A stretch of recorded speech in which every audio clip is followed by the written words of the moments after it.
Hello everybody, I am the Marshal, and today we will be playing the Stanley Parable.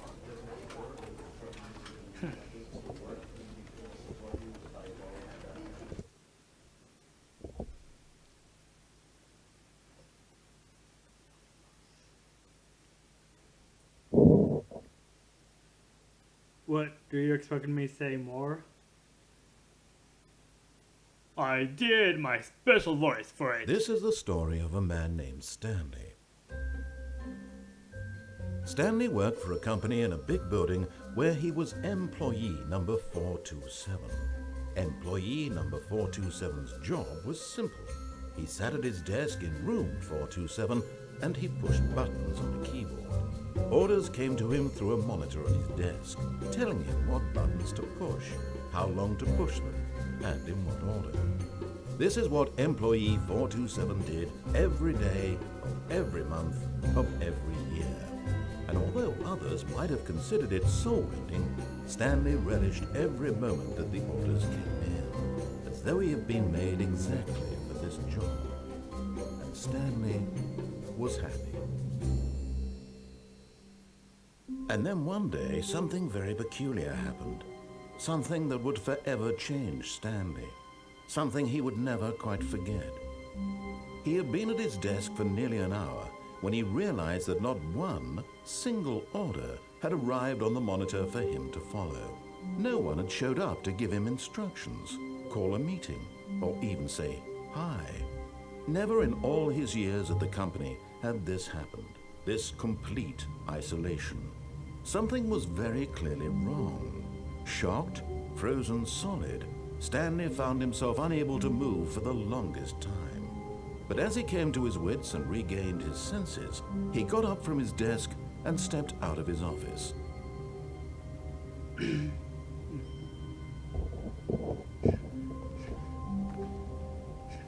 I'm going to be trying to get everything.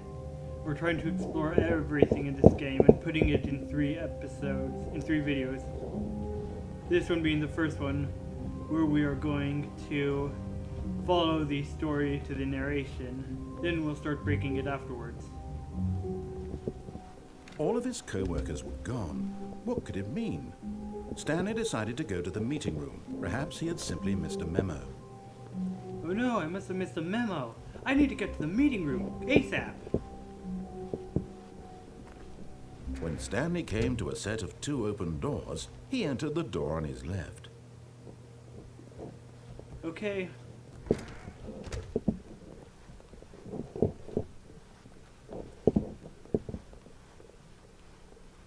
Yet there was not a single person here either. Feeling a wave of disbelief, Stanley decided to go up to his boss's office, hoping he might find an answer there. God damn it, narrator. I thought this would be the end.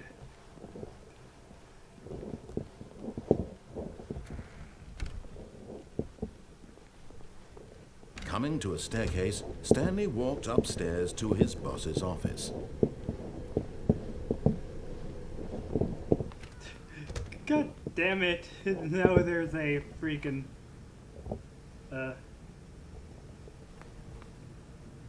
whatever that is, it's a vacuum cleaner, that thing. Stepping into his manager's office, Stanley was once again stunned to discover not an indication of any human life. Shocked, unraveled, Stanley wondered in disbelief who orchestrated this. What dark secret was being held from him? What he could not have known was that the keypad behind the boss's desk guarded the terrible truth that his boss had been keeping from him. And so the boss had assigned it an extra secret PIN number, 2845. But of course, Stanley couldn't possibly have known this. Yet incredibly, by simply pushing random buttons on the keypad, Stanley happened to input the correct code by sheer luck. Amazing. He stepped into the newly opened passageway. Ooh, what does it what does this button do? I completely messed up the joke there.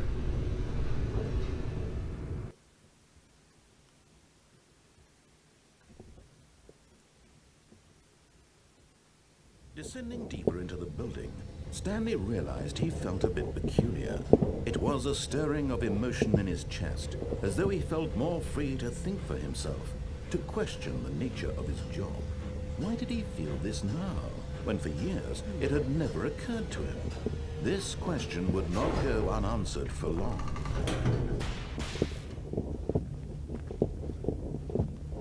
Stanley walked straight ahead through the large door that read Mind Control Facility. Mind control. Ooh.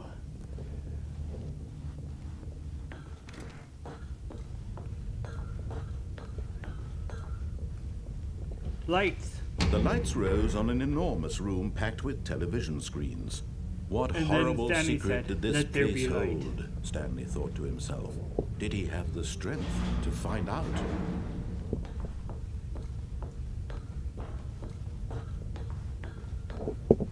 And after there is light, God said, "Let there be cameras." Now the monitors jumped to life, their true nature revealed. Each bore the number of an employee in the building, Stanley's co-workers. The lives of so many individuals reduced to images on a screen, and Stanley, one of them, eternally monitored in this place where freedom meant nothing. There's an Easter egg in here. This mind control If facility, you didn't it was too realize. horrible to believe. It couldn't be true. Had Stanley really been under someone's control all this time? Was this the only reason he was happy with his boring The job? one way that his up emotions there. had been manipulated to accept it blindly? Just right there in the middle at the top says pirate. It's not a number, it just says pirate. No. Here, let's get a He closer view. refused to See? believe it. He couldn't accept It just it. says pirate. His own life in someone And it's the else's only one that control. says that. Never. There's it was them are all numbers. unthinkable, wasn't it? Was it even possible? Shut the Had fuck he up, truly narrator, I'm spent talking. his entire life utterly blind to the world? But here was the proof, the heart of the operation. Controls labeled with emotions, happy or sad or content. Ooh, what does Walking, this button eating, do? working, all of it monitored and commanded from this very place. And as the cold reality of his past began to sink in, Stanley decided that this machinery would never again exert its terrible power over another human life. For he would dismantle the controls once and for all. Dismantle the controls, take control. Dismantle the controls, take control. Meh, I'll take control of it some other time.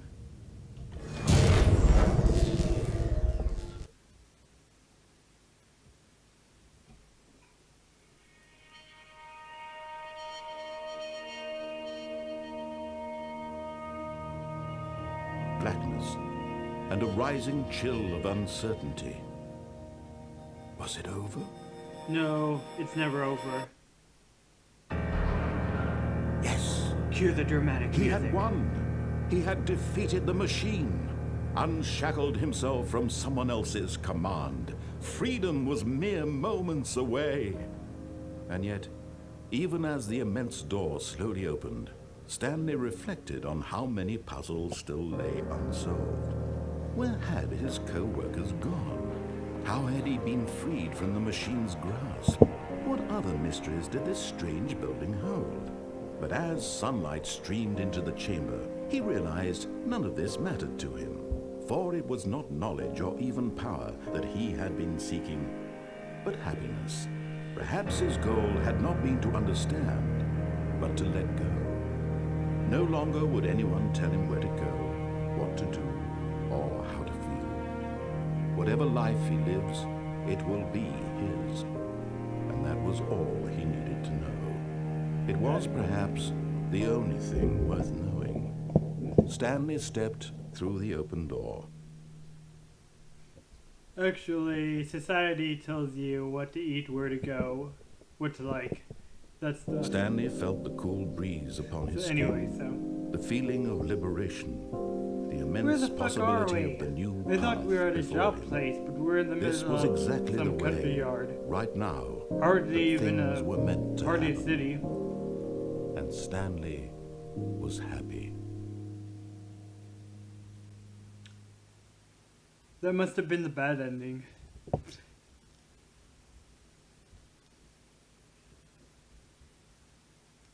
Okay, let's take control of the world. All of his co-workers were Oh gone. wait, first, What could it mean? Stanley decided to go to the meeting room. Perhaps he had simply missed a memo. No matter how hard Stanley looked, he couldn't find a trace of his co-workers.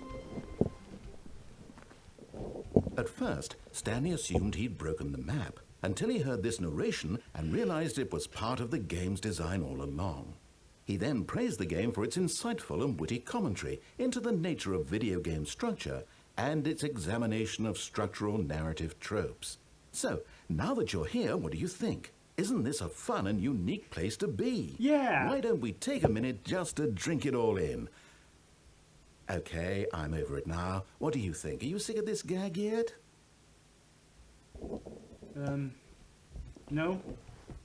Ah, then in that case we'll continue. But now, here comes the real question. What do you think would have happened if you had told me that you wanted this to stop? Do you think it would have been particularly different? Would I have taken the same idea but rephrased it superficially to fit that answer? Perhaps you never would even have thought of it if I hadn't brought up the issue in the first place. Oh, now think about it. Will it be worth it for you to restart and then come back here just to do the other option? Clearly, this whole gag takes some time. What if the other option is even longer? How long will you spend in total just to have heard all the narration? Oh, and this is rich. Perhaps you've just played the other option, and now you've come to see what happens in this one. So, what do you think? Which choice was the better one? Imagine if you had selected continue on your first playthrough, how tantalizing it would be not knowing what happens when you pick the other option. Indeed, you are one of the lucky ones. Though if the other option is really miserable to listen to, then perhaps you're not. In fact, I'm just going to say that no one who's listening to this is lucky. Well now, I've built up the other options so much that I'm going to stop talking and leave you to your decision whether to come back here, continue with the game, or just sit in this spot forever and ever. Cheers. Okay, let's go yes. So I guess I have to restart. Let's try that again, except...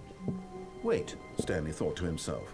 Am I sure that the orders stopped coming in? How is that possible? They never stopped. Surely I was mistaken.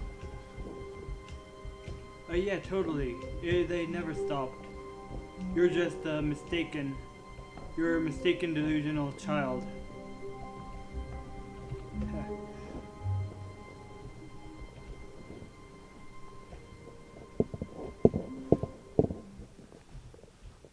At first, Stanley assumed he'd broken the map until he heard this narration and realized it was part of the game's design all along. Let's go the other He option. then praised the game for its insightful and witty commentary into the nature of video game structure and its examination of structural narrative tropes.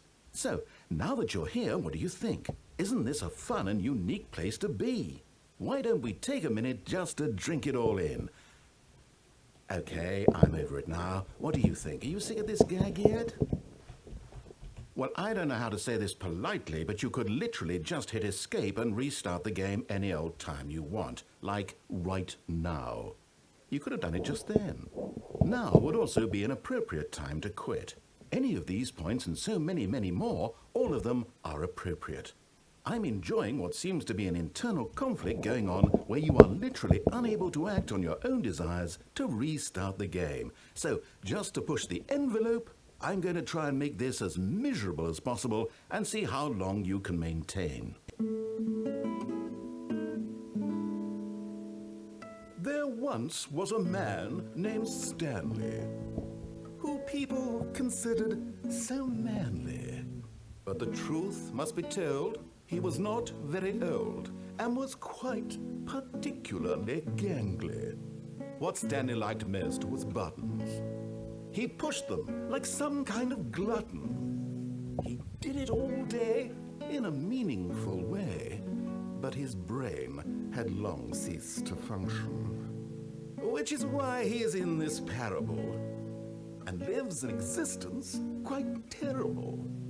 And if you are not strong and keep playing along, you too will become quite unbearable. Yes. You too will become quite unbearable. Bravo! Encore! Encore!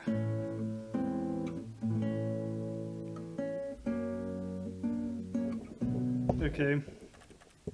Begin again. How long was I sitting there? Stanley wondered to himself. Minutes? Days? Centuries? Did something crucial happen while my senses were turned? It was an hour. You said it Be more yourself. careful with time from now on. Yay!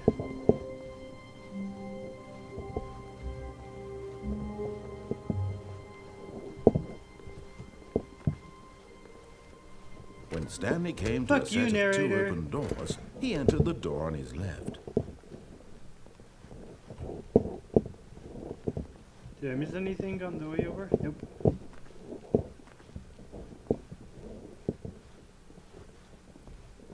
Yet there was not a single person here either. Feeling a wave of disbelief, Stanley decided to go up to his boss's office, hoping he might find an answer there. Broom. Stanley stepped into the broom closet, but there was nothing here, so he turned around and got back on track.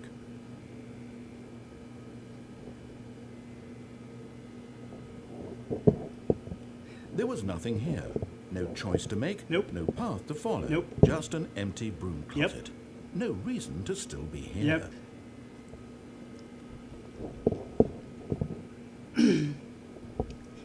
It was baffling that Stanley was still just sitting in the broom closet. Yep. He wasn't even doing anything. At least if there was something to interact with, he'd be justified in some way. As it is, he's literally just standing there doing sweet FA. Yep. Are you really still in the broom closet? Yes. Standing around doing nothing? Yep. Why? Please offer me some explanation here. I'm genuinely confused. It's fun.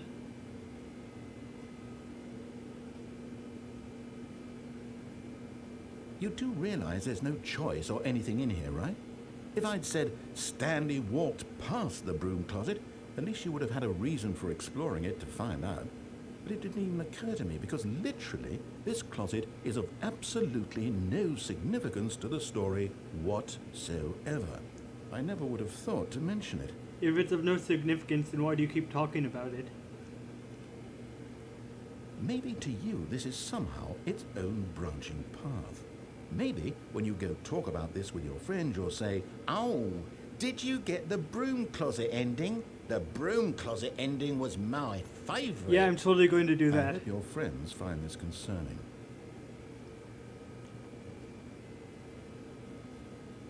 Stanley was fat and ugly and really, really stupid. Hey. He probably only got the job because of a family connection. That's how stupid he is. That or with drug money.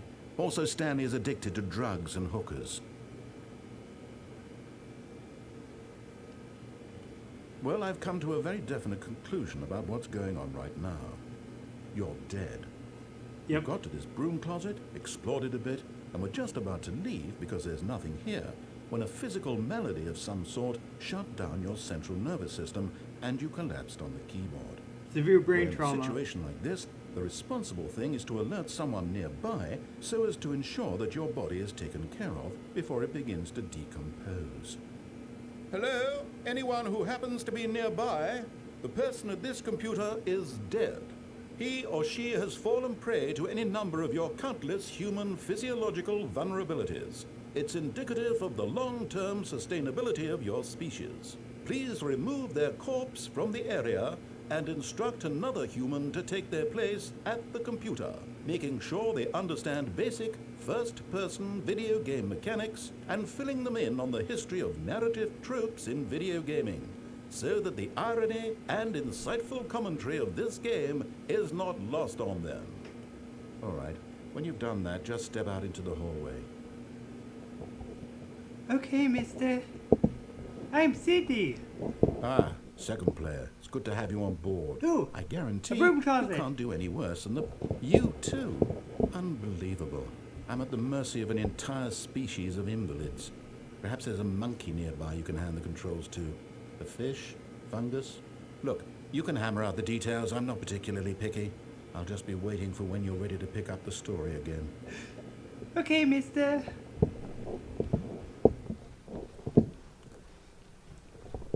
Coming to a staircase, Stanley walked upstairs to his boss's office. I guess up, because there's still something to do. Yeah, here.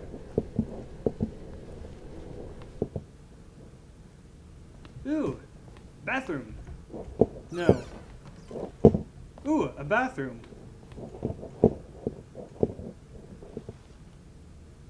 Money in the morning.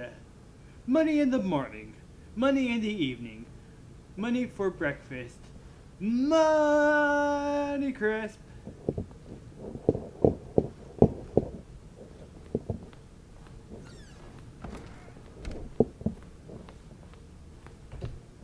Stepping in. Oops. So wait, was there nothing here?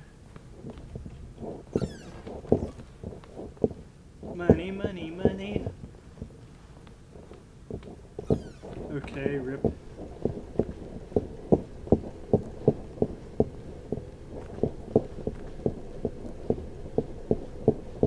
Guess I'm stuck taking this side. Okay, there's nothing. I'll have to restart.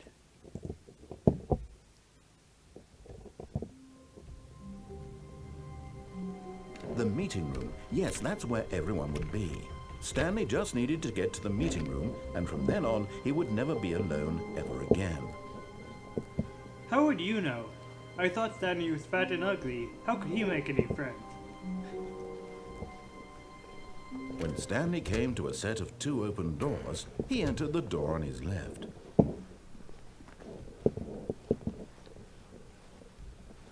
Yet there was not a single person here either. Feeling a wave of disbelief, Stanley decided to go up to his boss's office. Coming to a staircase, Stanley walked upstairs to his boss's office. Yay! Now we can try this again. The moment he entered his manager's office, 2, 8, 4, Stanley 8. froze in his tracks. 2, Not a living soul anywhere. 8, 4, Could he really 8. be all alone? This was too much for 2, Stanley 4, to take. 8, Too much 4. for any man to take. He fell to his 2, knees, 8, bursting into 4, half 5. moans, half sobs, the Can't guttural remember. retching of life from a man 2, denied any 8. hope, any reason to keep going. 4, Here 2. on the floor, he lay prone, paralyzed by fear for nearly a full hour. But when at last he 2, began to 4, move about and 8. survey the situation, he found a keypad behind the boss's desk. What could 2, it mean? 4, Was it a sign of hope for 5. Stanley's future? Alas, it was not. 2, For although 4, this 5, keypad 8. guarded the terrible secret of Stanley's past, it had been assigned a 4-digit code so devious and so random that no man could ever hope to guess it. 2845. 2, 8, 4, 5. Statistically, Stanley was in such a rush to get through the story as quickly as possible, he didn't even have a single minute to just let the narrator talk. That kind of anxiety isn't healthy, so he relaxed for a few moments with some calming New Age music. Yay, music! Music. Music. Feeling soothed and rejuvenated, Stanley calmly walked forward into the opened passageway. I can't calmly walk forward. I'm too hyper, too much energy. Fuck you.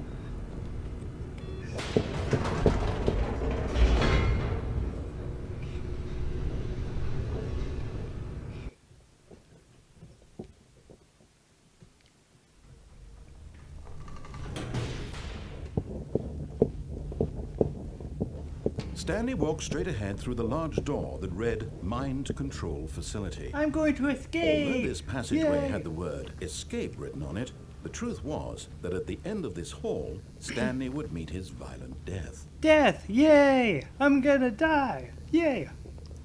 The door behind him was not shut. Stanley still had every opportunity to turn around and get back on track. The door's not shut. Yay! At this point, Stanley was making a conscious, concerted effort to walk forward and willingly confront his death. Yep.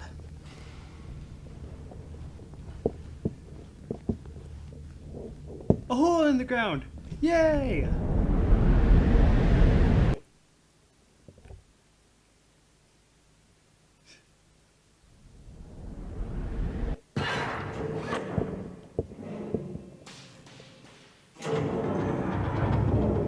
As the machine whirred into motion and Stanley was inched closer and closer to his demise, he reflected that his life had been of no consequence whatsoever.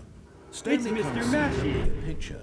He doesn't know the real story, trapped forever in his Spike narrow Blake? vision of what Not this really. world is. No spikes. Perhaps his death was of no great loss. It's like Mr. cutting Massey's eyeballs cousin, from a I blind guess. man. So he resigned and willingly accepted this violent end to his brief and shallow life. You know, if I could jump, I could just jump out of here. But that would probably also be death. Then again, I could jump out of here and run across that. "Farewell, Stanley," cried the narrator, as Stanley was led helplessly into the enormous metal jaws. In a single visceral instant, Stanley was obliterated as the machine crushed every bone in his body, killing him instantly. Yay! Portal! I mean, yeah.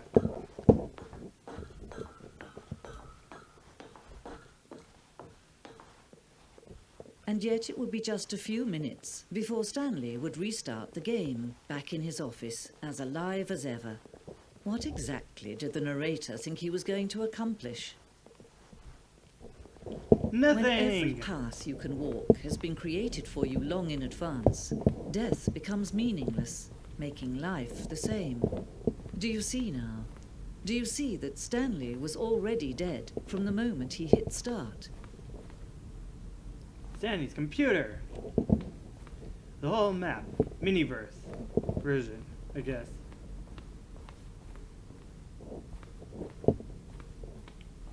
More computers. I was about to say Tetris, but that's not fucking Tetris. That's, can't remember what it's called. It's a card game match. Where it's like King, Queen, Jack, Ace, or no, Ace is last. Whatever that thing is called. All the doors. More computers.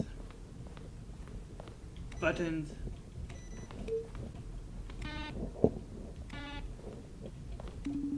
Musical buttons.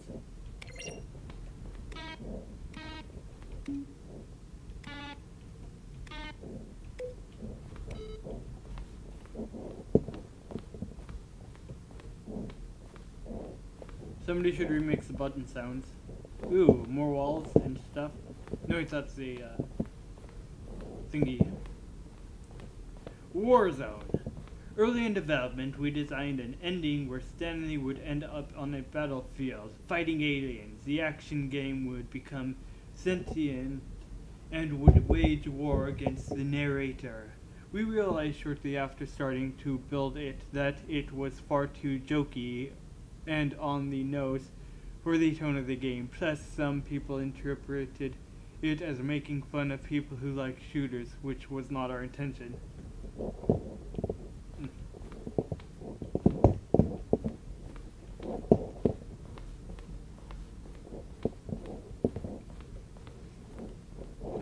Fuck what people think. If you want to add it to the game, add it. It's your game. More pencil sharpener and phone. That's kind of phony. But your face is phony. Levers.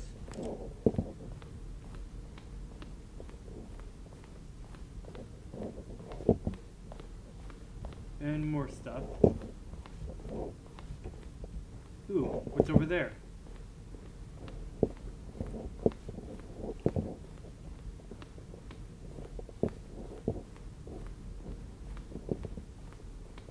Narration notes.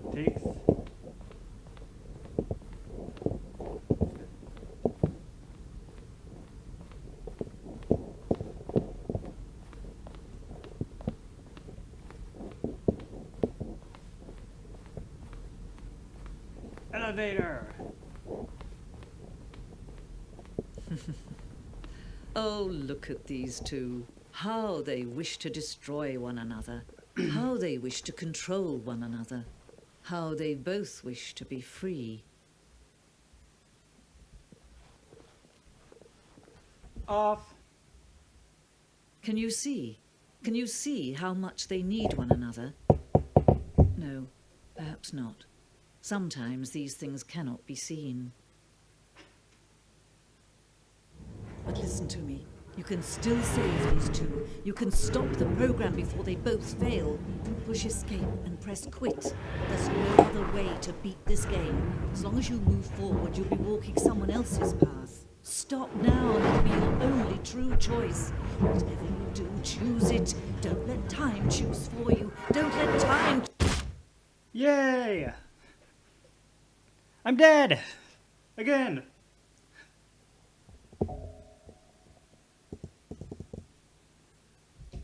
Then I guess we begin game again.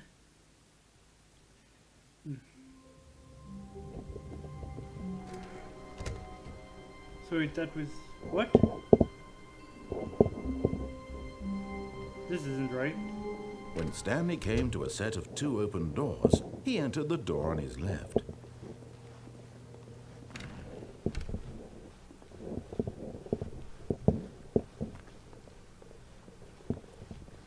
Yet there was not a single person here either. Feeling a wave of disbelief, Stanley decided to go up to his boss's office. Coming to a staircase, Stanley walked upstairs to his boss's office. Nah, I'm going downstairs. But Stanley just couldn't do it. He considered the possibility of facing his boss, admitting he had left his post during work hours. He might be fired for that. And in such a competitive economy, why had he taken that risk? All because he believed everyone had vanished. His boss would think he was crazy. And then something occurred to Stanley. Maybe, he thought to himself, maybe I am crazy. All of my co-workers blinking mysteriously out of existence in a single moment for no reason at all? None of it made any logical sense. And as Stanley pondered this, he began to make other strange observations. For example, why couldn't he see his feet when he looked down? Oh my Why god! did doors I have close no faith! automatically behind him wherever he went? And for that matter, these rooms were starting to look pretty familiar. Were they simply repeating? No, Stanley said to himself, this is all too strange. This can't be real. And at last, he came to the conclusion that had been on the tip of his tongue. He just hadn't found the words for I'm it. dreaming! I'm dreaming! Oh. He yelled. This is I'm all dreaming? a dream. Really? Oh, what a I had no relief idea. Stanley felt to have finally found an answer, an explanation. His co-workers weren't actually gone. He wasn't going to lose his job. He wasn't crazy after all. And he thought to himself, I suppose I'll wake up soon. I'll have to go back to my boring real-life job pushing buttons. I may as well enjoy this while I'm still lucid. So, he imagined himself flying and began to gently float above I'm the ground. flying! Then he imagined himself All you soaring gotta do through is space on believe. a magical Just star that, field, you know. and it too appeared. It was so much fun, and Stanley marveled that he had still not woken up. How was he remaining so lucid? And then perhaps the strangest question of them all entered Stanley's head. One he was amazed he hadn't asked himself sooner. Why is there a voice in my head dictating everything that I'm doing and thinking? No duh, it's a narrator. Now the voice was describing itself being considered by Stanley, who found it particularly strange. I'm dreaming about a voice describing me, thinking about how it's describing my thoughts, he thought. And while he thought it all very odd and wondered if this voice spoke to all people in their dreams, the truth was that, of course, this was not a dream. How could it be? Was Stanley simply deceiving himself, believing that if he's asleep, he doesn't have to take responsibility for himself? Stanley is as awake right now as he's ever been in his life. Now, hearing the voice speak these words was quite a shock to Stanley. After all, he knew for certain, beyond a doubt, that this was in fact a dream. Did the voice not see him float and make the magical stars just a moment ago? How else would the voice explain all that? This voice was a Magic. part of himself too, surely, if he could just... He would prove it. He would prove that he was in control, that this was a dream. So he closed his eyes gently, and he invited himself to wake up. I'm going blind. He felt the cool weight of the blanket on his skin, the press of the mattress on his back, the fresh air of a world outside this one. Let me wake up, he thought to himself. I'm through with this dream. I wish it to be over. Let me go back to my job. Let me continue pushing the buttons. Please, it's all I want. I want my apartment, and my wife, and my job. All I want is my life exactly the way it's always been. My life is normal. I am normal. Everything will be fine. I am okay.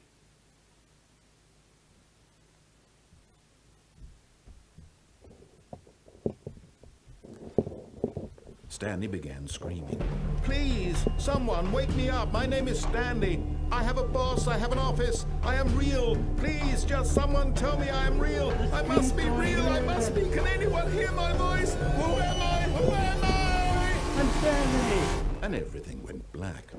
Dead.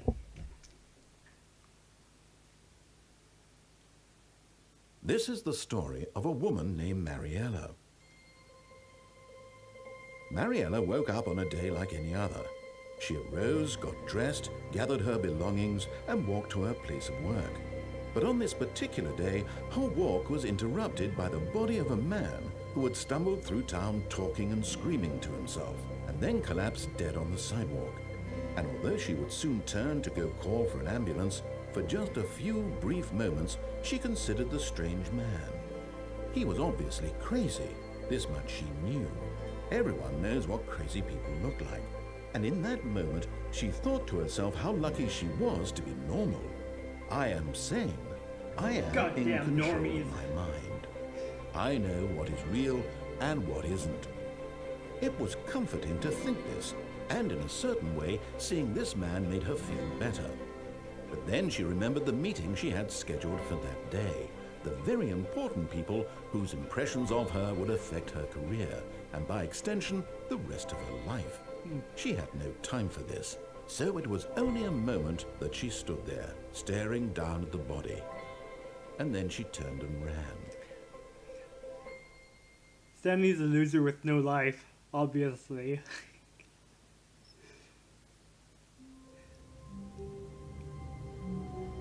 Anyways, so Stanley's dead. So that's it, I guess, for this video. Hope you see you next time the parable continues. And comment and subscribe if you liked it. And I'm fucking this up. Yay, fucking it up again. Again?